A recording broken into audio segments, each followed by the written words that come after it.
Baik, monggo Pak Manto dibaca selanjutnya ayat 47.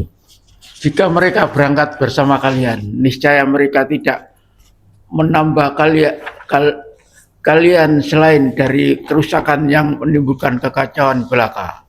Dan tentu mereka bergegas di celah-celah barisan kalian untuk memicu fitnah kekacauan di antara kalian.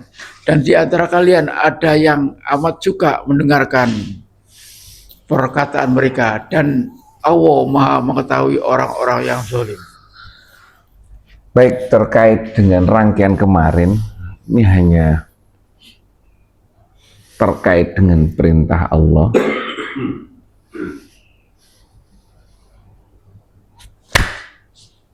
Perintah Allah ini ya.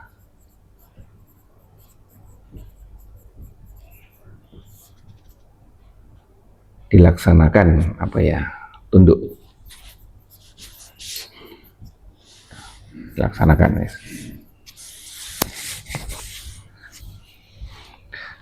Apa yang menjadi faktor-faktor pengganggu di sini kan kemarin sudah ada, ya kan? Salah satunya adalah orang seperti ini. Yaitu orang yang seperti apa? Orang yang jika mereka berangkat bersama-sama kamu, niscaya mereka tidak menambah kepada kamu selain dari kerusakan. Ini ada kelompok yang kalau ikut ada yang menambah kerusakan.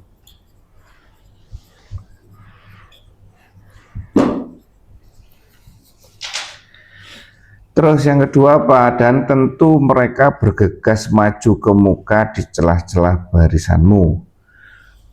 Ini apa? Berarti menunjukkan secara kasat mata mereka itu semangat, ya kan? Kasat mata semangat. Nah, semangat dalam tanda kutip ini ya, semangat. Tapi untuk mengadakan kekacauan di antaramu, semangat ini ada hal yaitu kekacauan.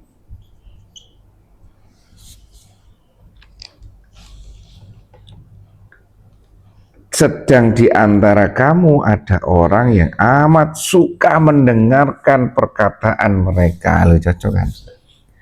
Golongan yang di sini itu ada orang-orang yang cenderung condong kepada yang seperti ini. Kemana ini kan sudah kekacauan seperti apa? Ini memberikan informasi,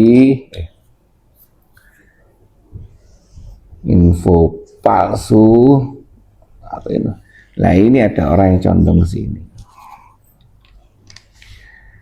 Dan Allah mengetahui orang-orang yang zalim. Sekarang kalau dilihat seperti ini, kita diperlihatkan oleh Allah tidak hanya menyoroti si pelaku yang di sini, subjeknya yang di sini, tapi juga ada ternyata objeknya itu juga senang terhadap hal yang seperti itu. Ya, dua-duanya ini kita diperlihatkan oleh Allah. Ini subjeknya ada orang seperti itu, tapi juga di lingkunganmu sendiri itu ada orang seperti itu, ya kan? Dan Allah mengetahui orang-orang yang zalim. Mungkin dengan ayat ini, ayo kita belajar agar tidak terjebak pada seperti pelaku dan tidak juga seperti orang-orang yang seperti ini. Ini memantau, ya kan? Karena kalau ini saja tanpa ini tidak bakalan jalan, ya kan? Karena ini sudah paham betul bahwa di sini ada orang-orang yang tidak benar. Ini saja tanpa ini seperti itu. Jadi klop ini, ya kan? Kombinasi yang tepat. antara informasi palsu dengan orang yang suka mendengarkan informasi palsu atau tidak. Di sini juga terjebak karena keterbatasan ilmu kayak, ya kan? Kalau sudah tidak menyaring apapun yang datang dari luar. Baik, sampai sini ada yang mau disampaikan? Caranya gimana Pak Manto agar kita menyaring informasi? Ya? Gimana Pak Manto? Susah. Menilai orang ini susah. Tidak hanya menilai orang ya, ini menilai informasi. Kan orang kan hanya sebagai sarana penyampai informasi. Ini manusia. Keluar itu dalam bentuk informasi ya. Sini ini ya, sesuatu yang keluar dari seseorang kemudian diterima, ini informasi. Ya kan? Nah, informasi dari orang ini kan dianya kan macam-macam juga. Dari ilmu yang benar, dari setan jin, dari setan manusia. Ini kan terus campur di sini. Ada yang benar, ada yang salah. Nah, kita di sini gimana caranya memotongnya ini? Hah? Tabayun. Benar tabayun. Kalau tidak mungkin tabayun, diam. Sudah, ini sampai di sini. Kalau bisa ini ada perisainya di sini, ya kan? Dengan cara apa? Diam, tidak meneruskan ke sana. Diam. Makanya pengetahuan atas kualitas informasi itu juga penting kan. Kita bisa diam. Kita bisa ini enggak suasana perang ya? Apapun suasananya kalau seperti ini kan. Kalau teksnya memang suasana perang ya, teks konteks ayat ini suasana perang Tabuk masih lanjutan dari kemarin. Ini kita tarik gimana? Iya. Dan semangatnya itu seperti semangat orang yang kebanyakan. Tapi tujuannya lain, tujuannya dia membuat kekacauan. Ya. Coba dilihat betapa banyaknya informasi yang terkait dengan demo kemarin. Judulnya yang luar biasa. Ya kan? Judulnya yang luar biasa macam-macam. Isinya ya sama saja, itu saja. Dari banyak channel isinya itu saja, tapi si penyebar informasi itu tidak penting apakah ini benar, apakah ini nanti takutnya merusak, memprovokasi, tidak penting. Yang penting dia dapat satu, ada yang tujuannya untuk membuat kekacauan macam-macam ya. Satu memang tujuannya yang negatif. Yang kedua ada yang tujuannya tidak penting. Yang penting saya dapat viewer kayak ini nggak penting, kualitas berita itu nggak penting. Urus itu pasti pulus itu ya. Urus itu pasti dapat. Pak Manto misalkan di sana apa namanya yang pertama kali lihat atau memvideo kemudian diupload, kemudian yang melihat videonya Pak Manto berapa juta dapat. Ini kan sudah penting, tidak mikir bahwa kualitas videonya seperti apa, dampak kalau saya misalkan menyebar video ini dampaknya apa ya. Nah itu tidak dipikir, nggak mikir. Pokoknya saya dapat uang, pokoknya baik secara langsung tadi, tidak langsung melalui kanal-kanal media tadi, atau secara langsung Pak Manto dapat dari orang yang menyuruh. Ya seperti itu, tidak penting kualitas berita. Nah kita yang dalam kondisi seperti ini, ini pengetahuan tentang informasi ini itu penting, sehingga berdampak pada kita harus apa. Bisa akhirnya kita harus diam. Kita di sini tidak usah teruskan, bahaya nanti. ya kan, sehingga seperti itu.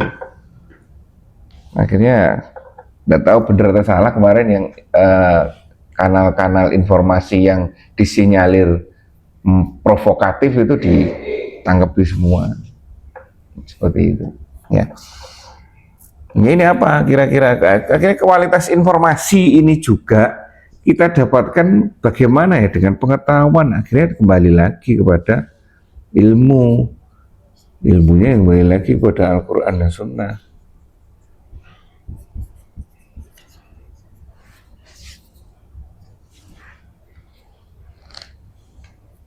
Ya, kalau di sini ada nggak di sini terkait dengan Al-Quran dan Sunnah, artinya bagaimana cara mencegah informasi. Jadi belum masuk ini, baru sampai situ, baru sampai depan kita. Kemudian ada nggak cara ini agar dia nggak jadi masuk? Hah? Iya, menghalangi nih. Gimana caranya? Ada nggak sesuai dengan Al-Quran dan Sunnah? Misalkan sunnahnya jaga mata, jaga mata, jaga telinga, jaga akhirnya jaga hati. Semua arus informasi mata, telinga, mulut akhirnya menjaga hati, ya kan, seperti itu. Ada ini satu. Ada lagi Pak Manto? Ya, itu kayak itulah. Sebelum itu stop dulu, menjaga ini semuanya. Itu satu itu. Terus ada tiga pertanyaan terkait dengan informasi yang masuk. Satu, saya lupa ini detailnya ini. Pak Manto membawa informasi ke saya. Saya ceritakan sesuatu Pak, oke. Tapi jawab tiga pertanyaan ini sebelum Pak Manto menyampaikan. Satu, apakah berita itu baik? Ya, jawab Pak Manto, kira-kira apa? Bagaimana baik itu namanya gosip? Ya kan? Atau tidak tahu, ya kan? Ya sudah, jadi tidak jelas. Baik, terus yang kedua, apakah informasi itu benar Pak Manto? Bisa memastikan nggak? Nah, tidak jelas. Apakah, ini terus yang ketiga kembali ke saya, apakah informasi yang sudah seperti itu bermanfaat untuk saya? Asalnya tidak jelas, kualitasnya tidak jelas, iya kan? Manfaat ya, oh tidak baik, ya sudah stop. Tidak usah Pak Manto, tidak usah ceritakan. Seperti itu. Ini kan, sederhananya seperti itu. Yaitu ya, terkait dengan paling tidak kita tahu wacananya bagaimana kita ini membatasi diri dari informasi-informasi yang tidak penting. Kemarin juga termasuk ya, tidak melakukan perbuatan yang sia-sia. Ya, mungkin juga, ya kan? Perbuatan yang sia-sia dari mana? Dari informasi yang sia-sia mungkin juga dari sana. Ya, baik, sampai sini ada yang sampaikan. Karena Allah mengetahui orang-orang yang zalim. Lanjut Pak Manto. Sungguh dari sebelum itu pun mereka telah mencari-cari fitnah, kekacauan, dan mereka memurtad balikkan berbagai urusan, mengatur berbagai tipu daya untuk menghancurkanmu, hingga datanglah kebenaran pertolongan Allah dan menanglah agama Allah sekalipun mereka benci. Lu kan ayat 47, 48. Kalau dilihat dari zaman sekarang, medianya sudah berubah. Yang dulu menggerakkan orang itu dengan orang, kemudian berkembang menggerakkan orang dengan surat kabar, ya kan? Sekarang menggerakkan orang dengan HP. Ya kan? Sudah bergerak, sudah berubah. Kita juga harus waspada, ya kan? Bahwa mencari-cari kekacauan, mengatur tipu daya untuk merusak, itu sudah berubah bentuknya. Berarti kita harus sadar, oh ternyata keilmuan kita atau pengetahuan kita tentang bagaimana cara penggunaan HP ini yang harus kita tambah. Ini kan gimana caranya ini agar itu tidak terlalu berdampak luar biasa. Gimana Om Anda? Ini screening. Screeningnya gimana? Ya kan? Ya, dia ambil sing baik-baik saja. Nah seperti itu ya. Jangan tergoda yang lainnya. Ya kan? Seperti misalkan kalau saya pribadi ya, saya tidak mau lihat berita kalau tidak ofisial. Kan ada official kan, siapa official gitu ya. Kalau misalkan berita ya tak ambil. Ya memang sumbernya kualitas beritanya masih kacau ya, cuman kalau enggak ya media mainstream Liputan 6 kayak apa, ini jelas. Pokoknya bukan yang lambe turah misalkan. Ya mana ya?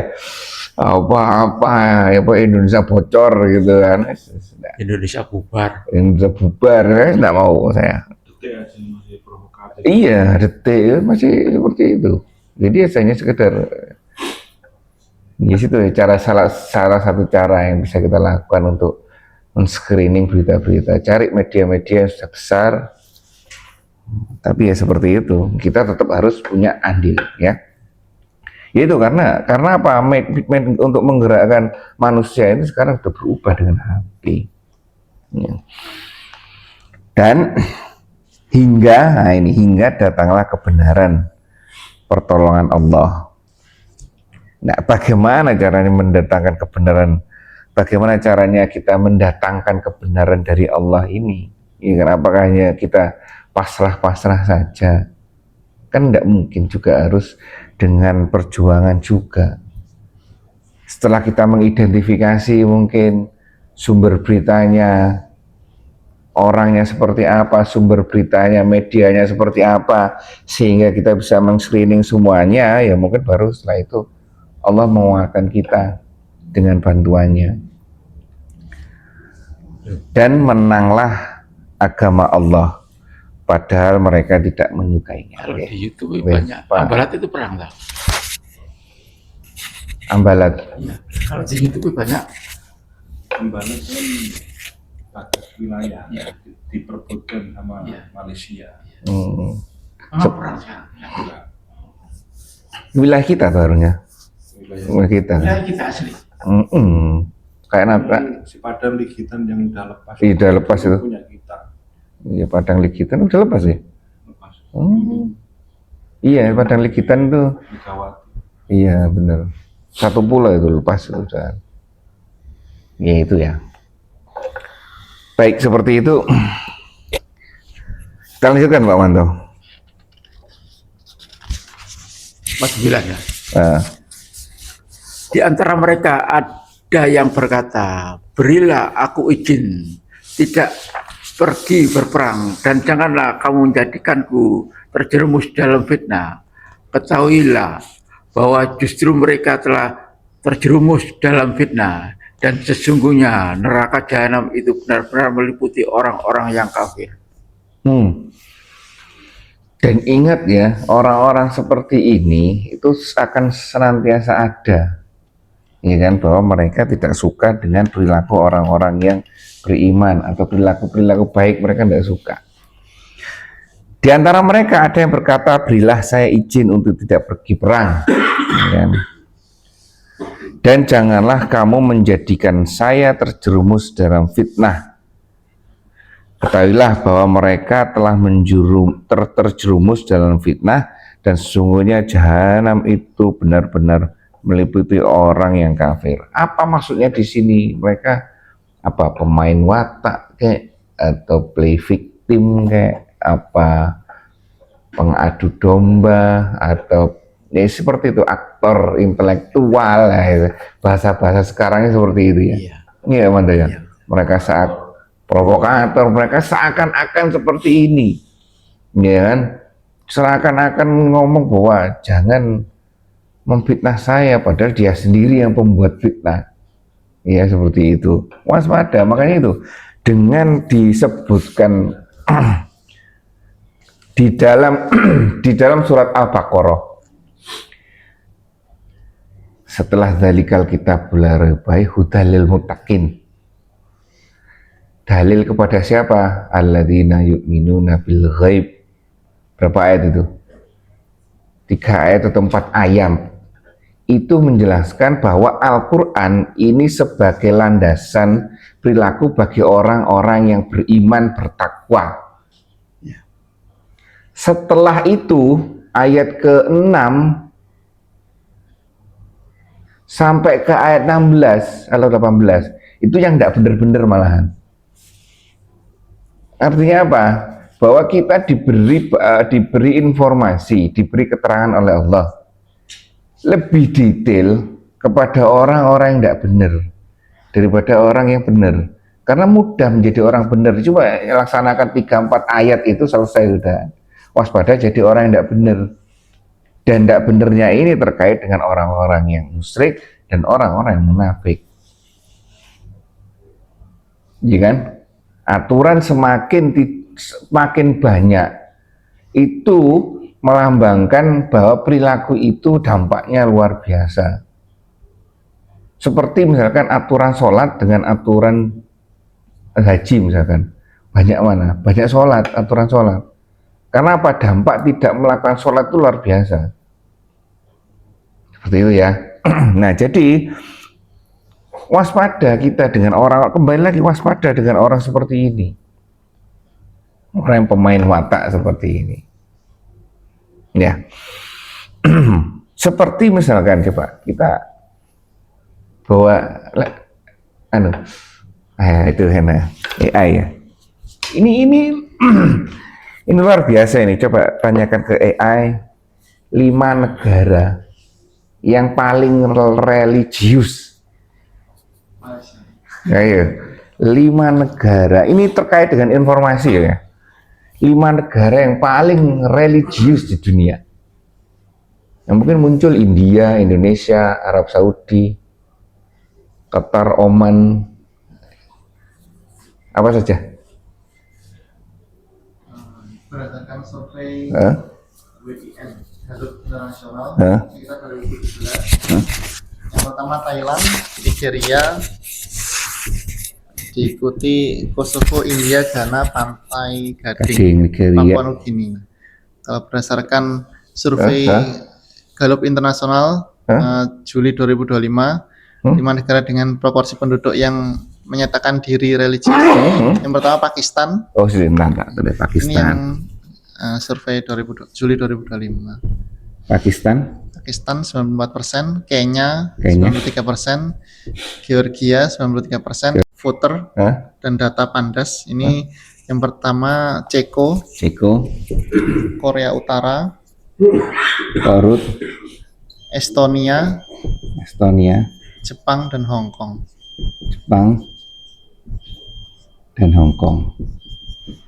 Nah, pertanyaannya sekarang, lebih banyak kekacauan yang timbul di mana antara ini dan ini? Lah ya kan? Coba ditanya ini tuh. Perang-perang yang ya kan? Oke lah, enggak mau ditanyakan aja. Kita melihat ini mungkin ya kan? Ya. Kekacauan. Mungkin di sini. Yang kedua korupsi. Di sini mungkin. Ini kan? Kekacauan. Hah? Ya, itu ini betul menarik ini. Kekacauan masyarakatnya, korupsi pemerintahannya. Klop kan itu kan? Udah. Dibandingkan 2 ini aja, sepertinya ini. Iya, sama. Iya. Kurang lebihnya nih. Iya kan? Terus sudah ada jawabannya. Kesimpulannya, konflik lebih banyak terjadi di negara Religius, ya kan? Karena agama sering dijadikan identitas kolektif yang memicu polarisasi dan legitimasi kekerasan. Namun negara sangat tidak religius seperti komunis, sekuler juga punya konflik khas berupa represi terhadap kelompok agama. Sekarang tambah lagi, menurut survei negara mana di antara ini religius yang surveinya negara yang paling enak untuk ditempati? Makanya negara mana yang paling enak menurut survei dunia ini ya, dunia. Negara mana yang paling enak untuk ditempati? Apa namanya ya? Kualitas hidupnya apa? Hah? Swiss. Ini kita ngomong yang ini ya. Yang ada di situ. Swiss ada polisi. Mana? Antara yang religius dan tidak religius. Republik Gading. Di mana? Ada enggak? Ini negara paling bahagia ini. Dari survei Happiness Report 2005, ini Finlandia. Berada di peringkat teratas sebagai negara paling bahagia di dunia untuk tahun ke-8 berturut-turut. Kemudian negara-negara Nordik seperti Denmark, Islandia dan Swedia sudah masuk peringkat atas. Ini berdasarkan survei. Estonia masuk ya? Estonia tadi. Atau disebutkan Finlandia agamanya apa? Finlandia agamanya beragama atau tidak beragama? Sepertinya enggak. Estonia, Finlandia, Swiss, Ceko, yang daerah-daerah sana itu apa? Daerah Nordik gitu. Kalau Finlandia mayoritas Kristen Protestan, khususnya Lutheranisme. Lutheranisme atau apa? Luther. Oh, Martin Luther. Sekitar. Kalau misalkan dilihat di kasar mata, ini yang menarik untuk ditinggali, iya kan? Ditinggali bahagia, bahagia. Ini informasi dari dunia, nggak tahu kita dasar dari pengambilan informasinya seperti apa ya, kriteria apa. Tetapi yang menarik kemudian, coba ditanyain antara ini sebenarnya dibandingkan. Negara yang mana yang paling banyak bunuh dirinya? Ini tidak di antara ini, yang dua ini aja, Dokter Anang, antara kelompok ini dengan kelompok ini. Negara mana yang paling banyak? Kok bukan bunuh diri, itu dibunuh itu kalau.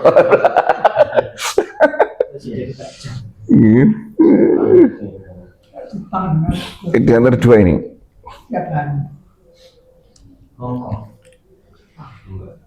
Jepang nggak ada. Oh, Jepang ada. Hong Kong. Jajah. Muncul. AI-nya kan soalnya banyak survei nih, San. Di ini aja dilihat dari ini. Iya. Ini kalau itu yang diambil ini dari mana-mana ya? Nah, ada muncul nggak Jepang atau Hong Kong? Ada Korea Selatan ada. Nah, Korea Selatan. Jepang. Atau dibandingkan aja Jepang sama Pakistan. Pakistan ada ini negara itu. Kalau dilihat sepertinya lihat ini yang tinggi kan. Kalau Jepang kan kelihatan tinggi dah Jepang. Yang negara religius lebih rendah. Nah, negara religius lebih rendah tingkat bunuh dirinya daripada non religius. Kan ini sebenarnya informasi. Ada Jepang, Oke. Korea Selatan. Ganjil enggak ini? Coba kita perhatikan, ganjil enggak? Orang yang katanya negara ini tuh rusak, kacau, korupsi, orang religius.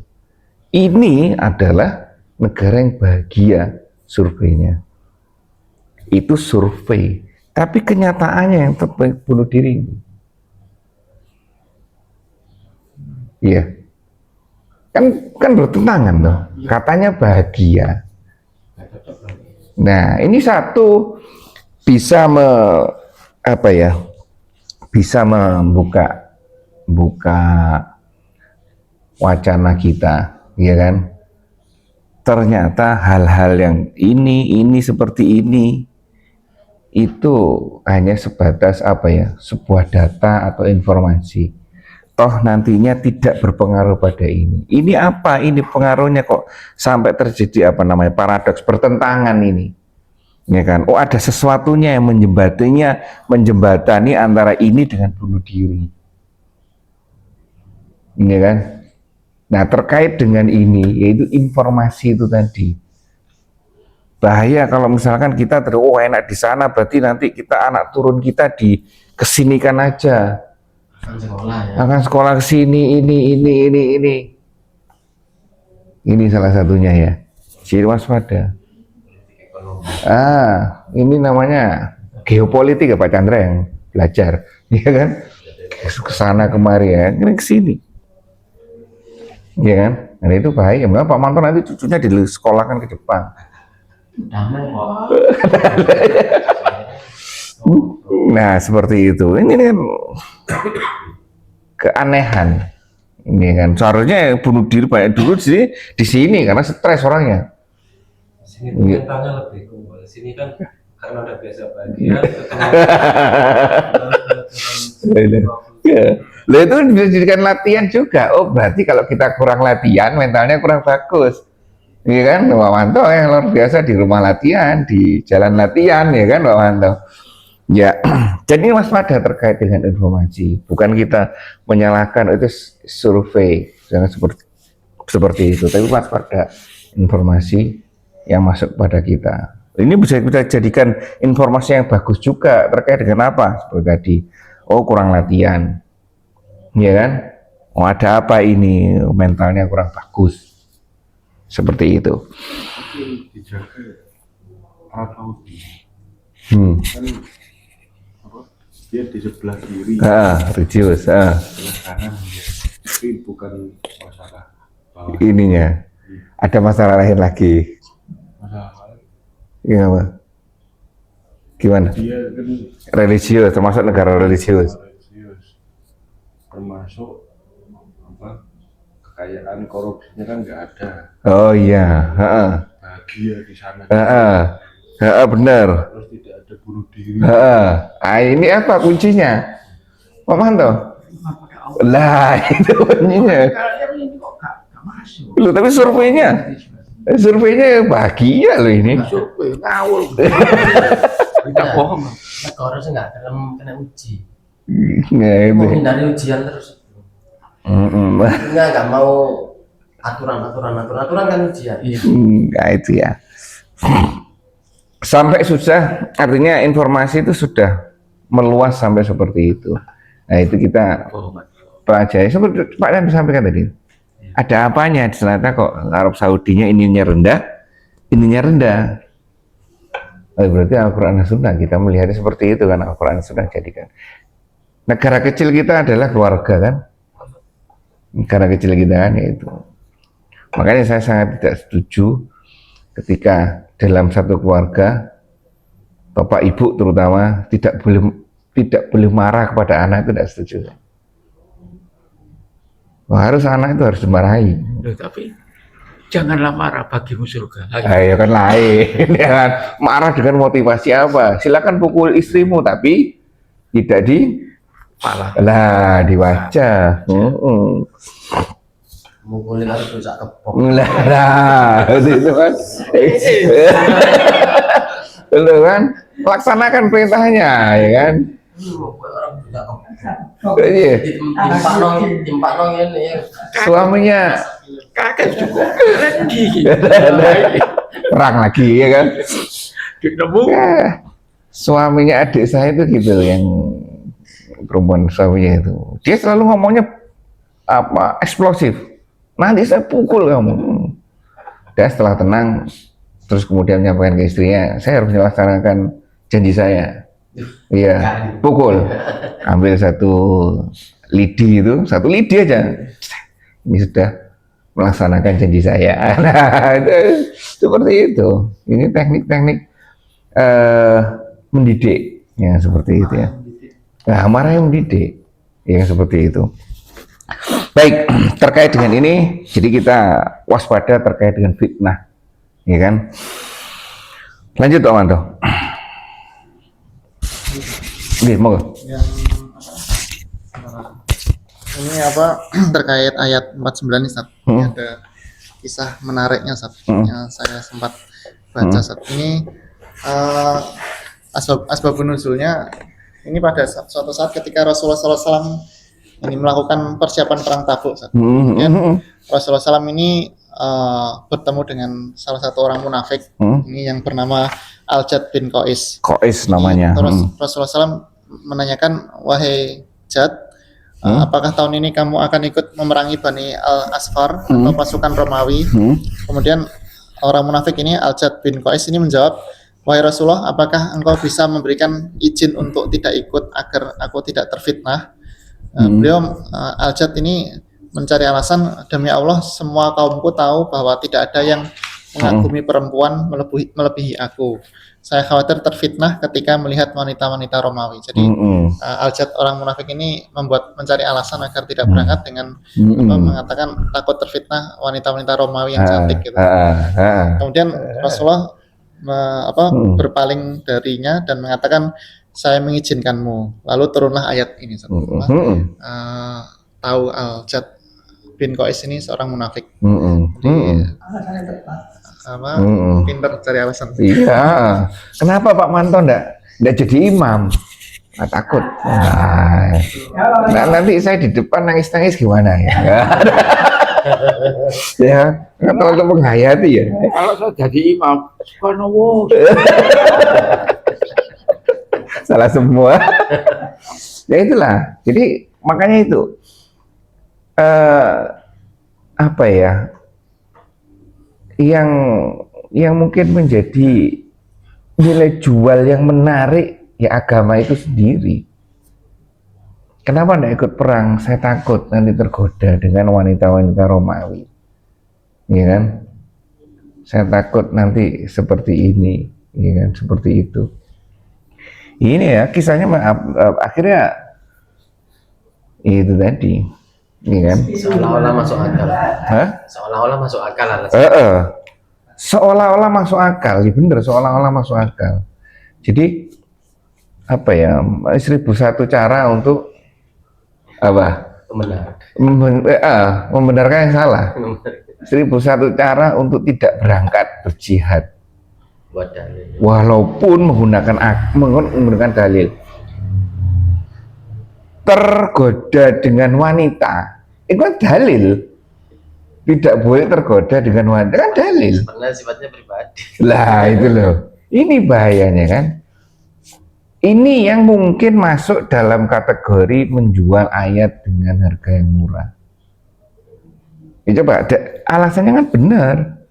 Kita tidak boleh tergoda dengan wanita. Artinya yang di luar ya, bukan tidak boleh. Tapi ini dijadikan dalil untuk kepentingan dia sendiri. Iya kan? Itu yang kadang-kadang yang sering sih kita alami. Ya, contohnya Pak Manto lagi. Dalilnya apa? Saya ngajari putu saya. Ya kan? Ngajari putu saya bener, tapi ininya yang salah. Ya, berhentinya yang salah. Seperti itu. Itu hal yang, kalau ini contohnya hal yang besar, kita cari coba hal-hal yang kecil. Ya, seperti itu ya. Ya itulah dinamika. Jadi kita harus tahu juga, kita jangan memperkosa dalil. Artinya menggunakan dalil tidak pada tempatnya. Ya kan, kalau memang kita sudah terjebak seperti itu, kembali lagi istighfar yang banyak, agar dimudahkan. Bagaimana cara kita tahu bahwa kita pernah menggunakan dalil tidak pada tempatnya? Ya kemarin kuncinya, satu muhasabah. Ya kan? Oh ternyata bab ini saya salah. Oh ternyata bab ini saya salah. Bab ini saya salah. Seperti itu. Tidak mungkin kita tidak pernah terjebak. Artinya terjebak ya Pak Manto ya? Iya kan? Seperti itu. Baik, ini terkait dengan kisah Al-Jad bin Qais, ya kan, yang alasannya seperti itu. Lanjut toh. Jika kamu, wahai Nabi, mendapat suatu kebaikan, mereka menjadi tidak senang karenanya. Dan jika kamu ditimpa suatu bencana, mereka berkata, sungguh kami sebelumnya telah memperhatikan urusan kami, tidak pergi berperang, dan mereka berpaling dengan rasa gembira. Ini apapun yang dilakukan oleh orang yang beriman, pasti nilainya negatif di mata dia. Iya kan? Iya kan, pasti negatif. Ya, seperti itu. Jadi wajar saja kalau toh kita sedang berbuat baik atau sedang berbuat perbaikan, ya kan, ada saja yang menjadi hal yang biasa, sudah ada teorinya seperti itu. Jadi tidak hanya lisannya saja, tapi juga perbuatan juga di ayat 50 ini. Sesungguhnya kami sebelumnya telah memperhatikan urusan kami, kemudian membuat dalil-dalil. Loh kan, kamu kan kalah, untung saya tidak ikut, ya kan? Saya kalah karena saya memperhatikan diri saya sendiri, yang gini, ya kan? Untung saya tidak ikut. Dan mereka berpaling dengan rasa gembira. Intinya pokoknya bagaimanapun caranya, entah itu kalimat positif atau kalimat negatif, yang tidak senang pada perilaku orang beriman. Itu ya. Ini makanya ini kalau terkait dengan orang munafik ini memang butuh kejelian kita.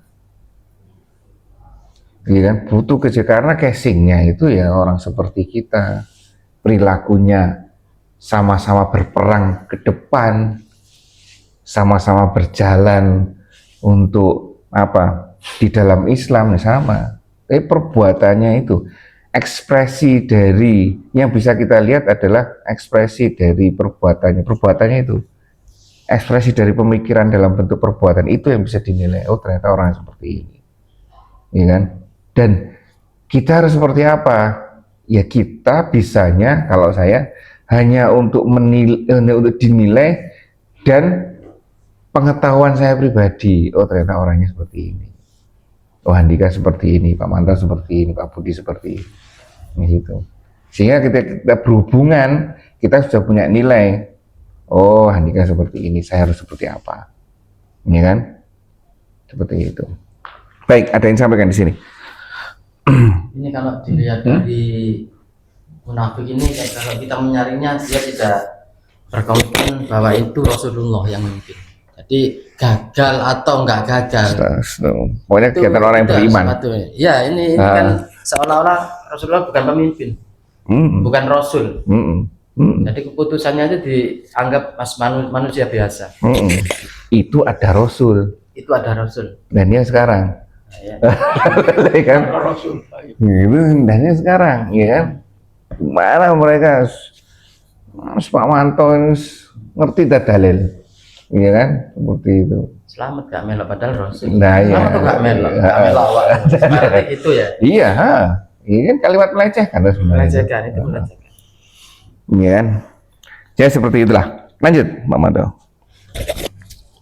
Katakanlah tidak akan menimpa kami, melainkan apa yang telah ditetapkan oleh Allah bagi kami. Dan dialah pelindung kami, dan hanya kepada Allah lah hendaknya orang-orang yang beriman bertawakal. Nah ini sebenarnya enak ini jadi kajian ini, jadi bahan Handika yang suka meneliti ini ya. Meneliti ini. Katakanlah Ya. ini identik dengan apa, Handika? Katakanlah, katakanlah ini adalah perintah untuk dakwah. Katakanlah. Belakangnya ini adalah materi dakwah.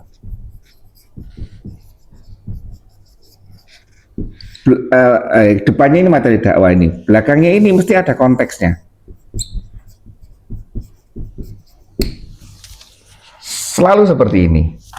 Jadi misalnya kalau ini, oh konteksnya adalah orang-orang munafik. Ada katakanlah, lah sekarang ini harus apa? Ya kan? Perintahnya apa? Bapak dakwahnya. Satu, sekali-kali tidak akan menimpa kami yang disampaikan akhirnya kepada orangnya. Kan tadi Rasulullah jadi seperti itu kan? Akhirnya sudahlah, tidak akan menimpa kami melainkan apa yang sudah ditetapkan oleh Allah. Ya kan? Dialah pelindung kami dan hanya kepada Allah orang-orang harus bertawakal. Ini materi dakwah. Materi dakwah untuk siapa? Ada dua objeknya jelas, untuk diri dan orang lain di luar kita. Satu, kalau terkait dengan orang munafik ini, ketauhidan, ya kan? Artinya semuanya itu kembali kepada Allah. Tauhid bahwa Allah yang mengatur semuanya, ya kan? Ini tauhid semuanya ini. Pelindung kami hanya kepada Allah, sikap pasrah kita ini sudah. Setelah kita sudah mengusahakan banyak dengan berbagai macam dinamika yang ada, endingnya mereka menyampaikan seperti itu. Ini adalah dakwah kita. Dakwah kita, berarti dakwah kita kalau terhadap orang munafik apa? Ya, terkait dengan ketauhidan ini. Ya, kalau kemarin pada orang yang suka marah apa Pak Manto? Dakwahnya langsung jangan marah, Sabar. iya kan? Kalau ini terkait dengan orang munafik, dakwahnya apa? Dakwahnya tauhid di sini. Penanaman bahwa seakan-akan orang munafik ini bisa mengatur, iya kan? Ya seperti itu, sesuatu yang jadi diperintahkan, perintah Allah tadi harus dikerjakan, ternyata dia goda. Ya kan? Untuk apa ya? Untuk kepentingannya sendiri. Ini kembali kepada kita. Ini contoh yang besar. Contoh kecilnya adalah diri kita. Dakwai diri kita kalau kita ternyata terjebak dengan hal seperti ini. Dakwai diri kita. Materinya apa? Kalau terkait dengan waspada bahwa takutnya kita terjerumus pada ini, tauhid, berarti dakwahnya terkait dengan tauhid. Pengetahuan kita tentang Allah seperti apa, ya seperti itu. Sampai sini. Lanjut lagi, satu lagi Pak Manto, ada materi yang kedua. Katakanlah, tidak ada yang kalian tunggu-tunggu menimpa kami, kecuali salah satu dari dua kebaikan. Dan kami juga menunggu-nunggu bagi kalian, bahwa Allah akan menampakkan kepada kalian dan dari sisinya atau melalui tangan kami. Sebab itu tunggulah, sesungguhnya kami menunggu bersama kalian. Sampaikan, berarti di selanjutnya, dakwah selanjutnya adalah bahwa perbuatan tersebut ada konsekuensi, ada hukumannya nantinya. Hati-hati, ya kan? Sampaikan bahwa Allah tidak suka yang seperti itu. Tidak ada yang kamu tunggu bagi kami kecuali salah satu dari dua kebaikan. Kami menunggu bagi kami bahwa Allah menimpakan azab untuk kalian, atau azab dengan tangan kami. Itu nanti kamu hancur dengan tangannya Allah atau dengan tangan saya. Tidak ada konsekuensinya. Kamu berbuat seperti ini, kemunafikan itu ada konsekuensinya. Ya kan? Dan pasti itu akan terjadi. Wallahu alam kapan nanti. Allah yang akan mengatur sendiri atau dengan lewat tangan manusia. Sebab itu tunggulah. Sesungguhnya kami menunggu-nunggu bersamamu, kita sama-sama menunggu. Kamu kalau tetap seperti itu, ya Allah. Ya kan? Seperti itu. Bagaimana mudahnya Allah membalikkan semuanya. Kan? Kita seperti yang disampaikan tadi, Ustaz Agus tadi, bagaimana satu lisan saja sudah bisa menggerakkan satu Jawa, seluruh Indonesia, ya kan? Ya, ya. Satu gerakan saja bisa menggerakkan satu Indonesia. Nah, itu ya. Baik, sampai sini ada yang disampaikan. Ini orang-orang munafik ini lumayan berat nih, artinya kita harus waspada.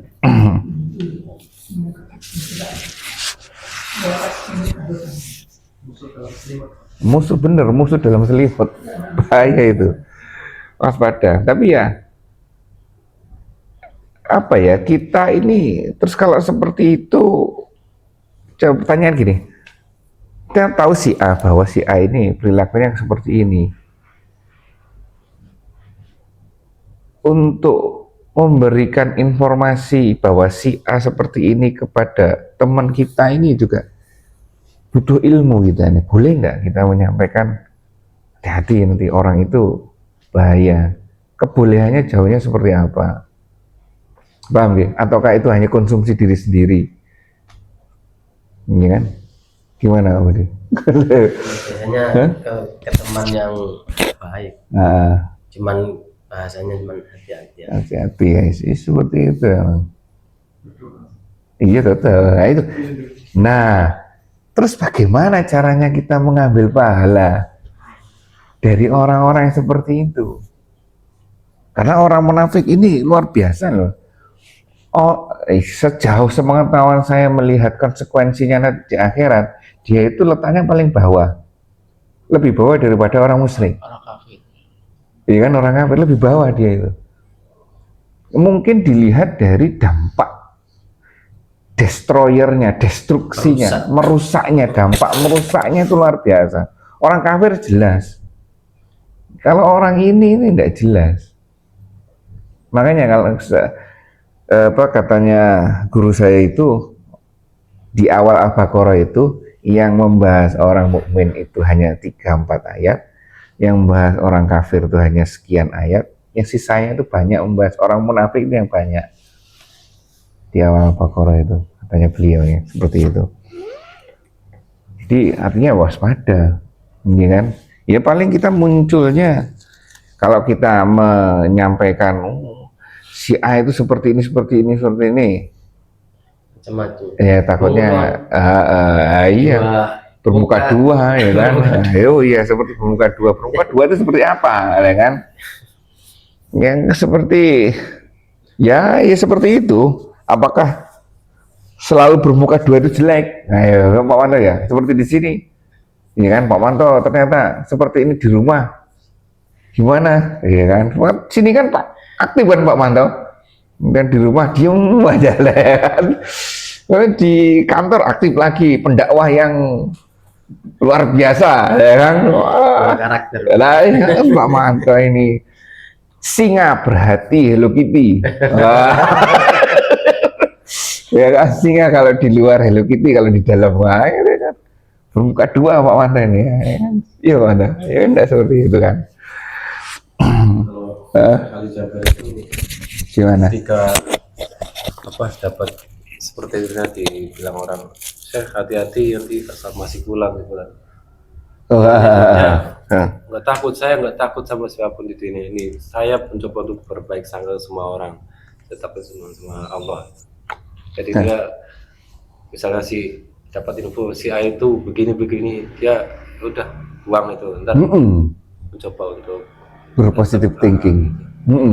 Ya. Bener. Kecuali kita merasakan sendiri ya, Dik. Kecuali kita punya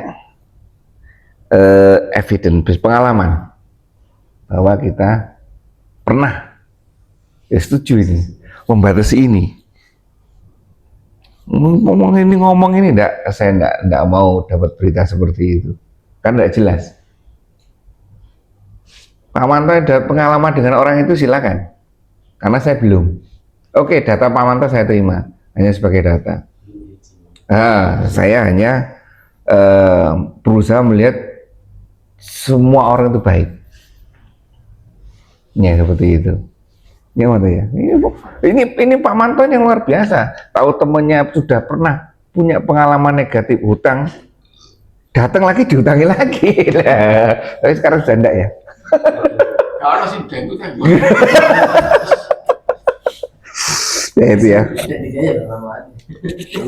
Kalau dari diri kita, Oke. kita kan sering bilang, saya juga nggak munafik, saya suka situ.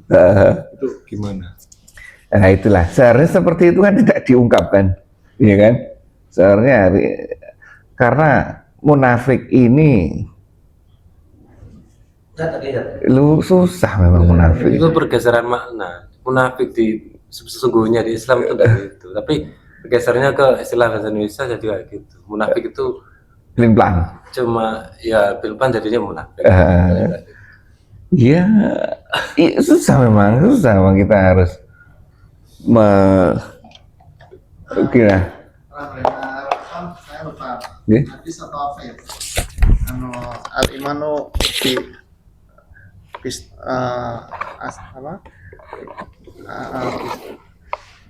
Fikolbi itu apa? Astiku Fikolbi, pokoknya di jujur di hati, kemudian wakauli Bilisan. gitu, dan wa amali di jawari gitu. Jadi hatinya diimani, kemudian Lisannya. dilisankan, salah satunya dengan syahadat itu, kemudian Iya, diamalkan benar. dengan Ingat, anggota tubuhnya. Jadi antara hatinya, omongannya sama perbuatannya itu selaras gitu. Iya, Ada benar. yang hatinya benci ya, tapi omongannya ternyata manis gitu. Jadi harus harus selaras ya. Salah satu sifat keimanan seperti itu. Bener. Ini ke kita, iya kan, yang bisa menilai.